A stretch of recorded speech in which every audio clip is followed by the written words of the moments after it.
खेलको नामै के अजीब किसिमको छ हैन कुरा उठे ल है त ल धान खायो रमेशलाई पुलिसले लग्यो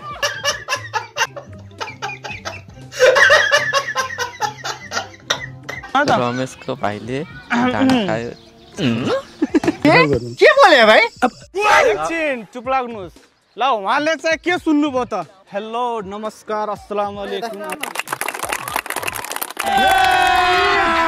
अभी मजा आएगा ना हामीले एउटा युनिक टाइपको खेल लिएर आएका छौं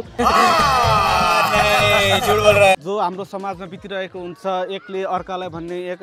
त्यसबाट त्यो कुरा परिवर्तन भएर अर्को सामु जान्छ त्यस्तै किसिमको हामीले एउटा यस्तो सानो रमाइलोको लागि मनोरञ्जनको लागि एउटा खेल लिएर आएका छौं म चाहिँ यो एउटा वाक्य मैले चाहिँ एकजनालाई भन्ने छु हैन मालूम है तेरे बाप को मत सिखा अब वहाँबाट लास्टसम्म कस्तो किसिमको वाक्य जानेछ त त्यो हामीले अहिले हेर्नेछौँ खेलमा यो खेलको नाम रहेको छ कुरा उठे ल हामीले स्टार्ट गर्न गइरहेका छौँ खेलको नामै के अजीब किसिमको छ हैन कुरा उठे ल है त ल फर्स्टमा ल तपाईं हल्का त आउनुस्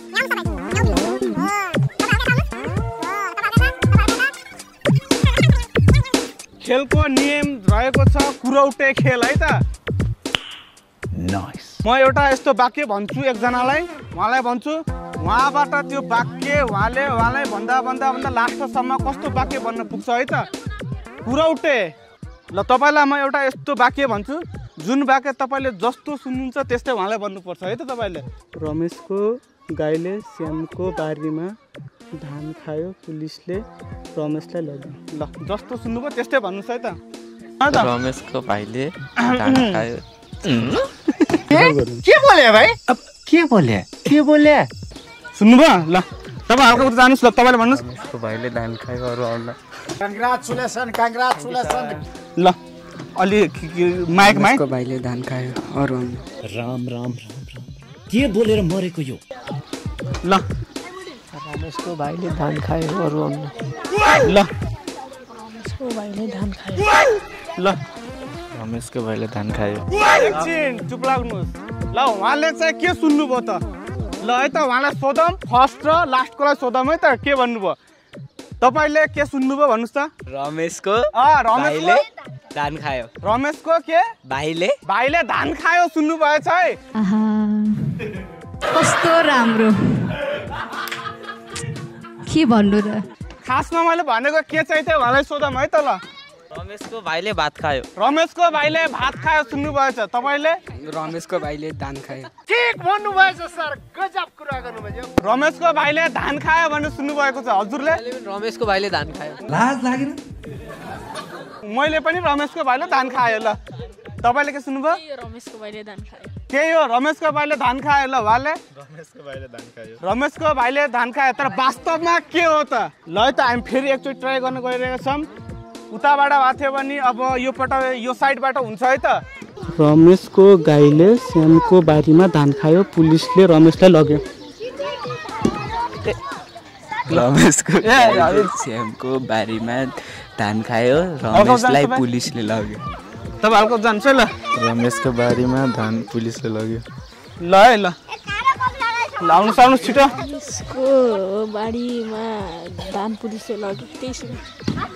तपाईँ हल्का जानुहोस् त तपाईँ रमेशको बारीमा धान पुलिसले लग्यो रमेशको बारीमा धान पुलिसले लग्यो वाह के हो यस्तो रमेशको बारीमा धान पुलिसले लग्यो ल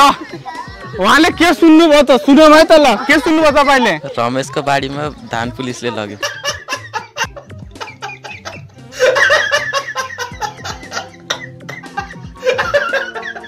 रमेशको बारीमा धान पुलिसले लग्यो सुन्नु भएको छ हैन फर्स्टमा चाहिँ मैले के भनेको थिएँ उहाँले सोध्छु है त ल रमेशको गाईले श्यामको धान खायो रमेशलाई पुलिसले लग्यो गजब बेइज्जती ल खासमा वास्तवमा के रहेछ त है त ल म सुनाउँछु है त के हो खासमा अच्छा हमको सिखा रिया है खासमा रहेको थियो हाम्रो वाक्य चाहिँ के भनेपछि रमेशको गाईले श्यामको बारीमा धान खायो पुलिसले रमेशलाई लग्यो भन्ने भनेका थियौँ तर यहाँ त त्यसै भने रहेन रहेछ कि यो गेमलाई कुरा उठे गेम हेर्नुहोस् कतिसम्म परिवर्तन हुँदो रहेछ त चुप बिल्कुल चुप हिम्मत कैसे हो तेरी मुख खोल्ने एउटा वाक्य नै कति सबबाट अनेक अनेक वाक्य बनेका छन् हो त्यसैले यो गेमलाई के भन्छ कुरौटे गेम भन्छ ल आजको गेम यही नै अन्त्य गरेका छौँ हैन